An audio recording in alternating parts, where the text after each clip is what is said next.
Sometimes, it takes being lost in the dark for us to realize just how desperately we are being searched for. Janice was 84.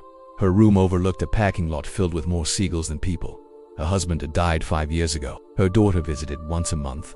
Sometimes, most days were silent except for the soft squeak of the cleaning cart and the gentle clink of her meal tray. She had a bookshelf filled with photos, birthdays, weddings, grandchildren in pumpkin patches, but they felt more like souvenirs from another life than connections to this one. Then came the virus and the lockdowns. No visitors, no hugs, no Sunday church, just TV and nurses in masks.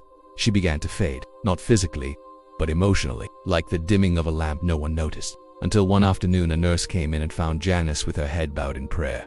"Are you okay?" the nurse asked gently. Janice looked up. "I'm just wondering if God still knows I'm here." Jesus once told a parable.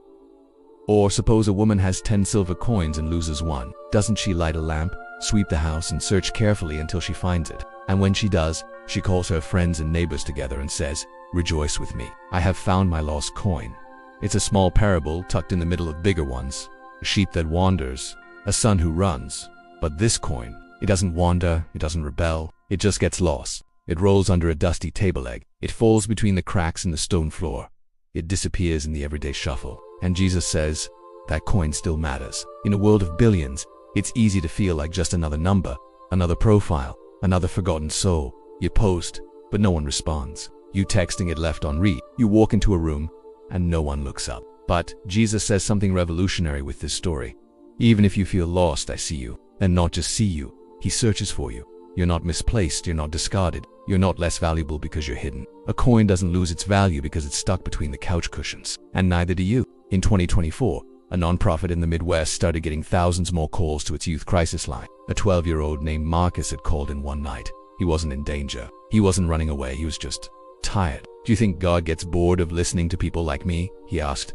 The counselor paused, then said, "God doesn't misplace his children, Marcus, not even in the crowd, especially not you." Later, she told her team, "That one call, it felt like we found a coin." When Jesus told this story, he was talking to tax collectors and sinners, people society avoided.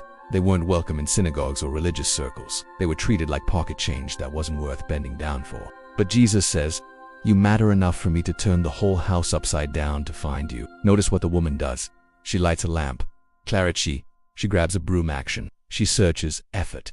This isn't passive waiting, this is urgent pursuit. And when she finds it, she throws a party. God doesn't shrug when you come back. He rejoices. He celebrates, not just because you're back, but because you were always worth a search. Subscribe now for weekly episodes that retell the timeless teachings of Jesus in today's language, for today's struggles.